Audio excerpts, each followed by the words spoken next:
नमस्कार दोस्तों, मैं ओम प्रकाश अवसर आप सभी का हार्दिक अभिनंदन करता हूं अपने YouTube चैनल पर। प्रियंका गांधी से राहुल गांधी की एक सभा पे प्रचार करते हुए उनसे पूछा गया कि आप वाराणसी से चुनाव लड़ेंगी क्या।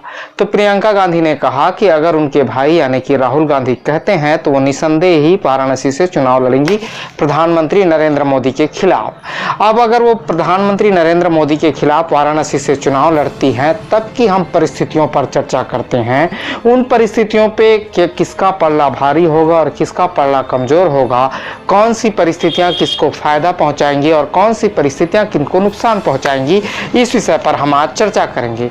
तो इस विषय पर हम पूरी चर्चा करेंगे कि कौन सी परिस्थितियां प्रियंका गांधी को फायदे पे ले जाएगी और कौन सी परिस्थिति नरेंद्र मोदी को घाटे पर ले जाएगी, इस विषय पर चर्चा करेंगे। लेकिन उससे पहले कहूंगा, अगर आपने हमारे चैनल को सब्सक्राइब नहीं किया है तो फटाफट सब्सक्राइब कर लीजिए। सब्सक्राइब करने के तरीके ये हैं कि ये जो वीडियो चल रही है, वीडियो के निचले हिस्से पे लाल रंग पे सब्सक्राइब का बटन है, तो वहां जाकर क्लिक कर दे। बाजू पे बेल आइकन है तो वहां उंगली रख दे। इससे होगा ये, जब भी वीडियो पोस्ट होगी तो आपको नोटिफिकेशन मिल सकेगा। इस विषय पर विस्तार से चलिए अब बात करते हैं कि कौन कौन सी परिस्थितियां क्या क्या करेंगी, किनको फायदा होगा किनको नुकसान होगा अगर प्रियंका गांधी वाराणसी से चुनाव लड़ती हैं तब की परिस्थिति पे।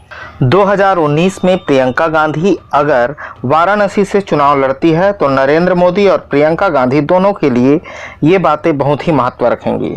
2014 के चुनाव में प्रधानमंत्री नरेंद्र मोदी को 5,81,022 वोट मिले थे और इसी के साथ नरेंद्र मोदी ने अपने निकटतम प्रतिद्वंदी अरविंद केजरीवाल को 3,77,000 वोटों से हराया था। दूसरे स्थान पर रहने वाले आम आदमी पार्टी के अरविंद केजरीवाल को 2,09,238 वोट मिले थे। इसी के अलावा जबकि कांग्रेस के प्रत्याशी अजय राय को 75,614 वोट, बीएसपी को तकरीबन 60,569 वोट, सपा को 45,291 वोट मिले थे। यानी सपा और बसपा और कांग्रेस का वोट जोड़ दें तो 3,90,722 वोट होते हैं। मतलब यह होता है कि पीएम मोदी के जो जीत का अंतर था वह सभी दलों के संयुक्त वोट बैंक से पीछे हो जाता है। अब सवाल यह है कि सपा बसपा ने रायबरेली और अमेठी में जिस तरीके से अपने प्रत्याशी नहीं उतारने का फैसला किया है, अगर प्रियंका गांधी वाराणसी से चुनाव लड़ती है तो जाहिर है कि वो भी यहां रास्ता छोड़ दें।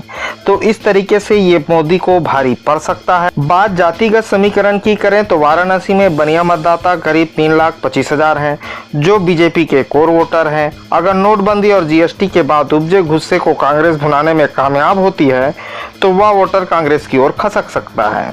वहीं ब्राह्मण मतदाता जिनकी संख्या 2.5 लाख के करीब है, माना जाता है कि विश्वनाथ कॉरिडोर बनने में जिनके घर सबसे ज्यादा गए हैं उनमें ब्राह्मण ही हैं और एसटी/एससी संशोधन बिल को लेकर उन पे नाराजगी है। यादवों की संख्या 1.5 लाख है। इस सीट पर पिछले कई चुनाव से यादव समाज बीजेपी को ही वोट कर रहा है, लेकिन सपा के समर्थन के बाद इस पर सेंध लग सकती है। वाराणसी में मुस्लिमों की संख्या 3 लाख के आसपास है। यह वर्ग उसी को वोट करता है जो बीजेपी को हरा पाने की कुव्वत रखता है। इसके बाद भूमिहार 1,25,000, राजपूत 1 लाख, पटेल 2 लाख, चौरसिया 80,000, दलित 80,000, अन्य पिछड़ी जातियां 80,000। इसके वोट बैंक अगर थोड़ा इधर उधर होते हैं तो गणित सारा बिगड़ सकता है। आंकड़ों के इस खेल को देखने के बाद अगर साझेदारी पर बात बनी तो जाति समीकरण ने साथ दिया तो प्रियंका गांधी मोदी को टक्कर आराम से दे सकती हैं। हालांकि मोदी साहब ने जिस तरीके से 4.5 सालों में वाराणसी का विकास किया है उसे नजरअंदाज नहीं किया जा सकता। इसका अच्छा प्रभाव मोदी साहब के वोट बैंक पे देखने को मिलेगा, जो मोदी साहब के लिए एक प्लस पॉइंट रहेगा। तो अगर प्रियंका गांधी वाराणसी से चुनाव लड़ती है तो उनको ये फायदे हो सकते हैं। ये वीडियो आपको पसंद आया तो लाइक जरूर करते चलें। धन्यवाद। मैं ओम प्रकाश अवसर।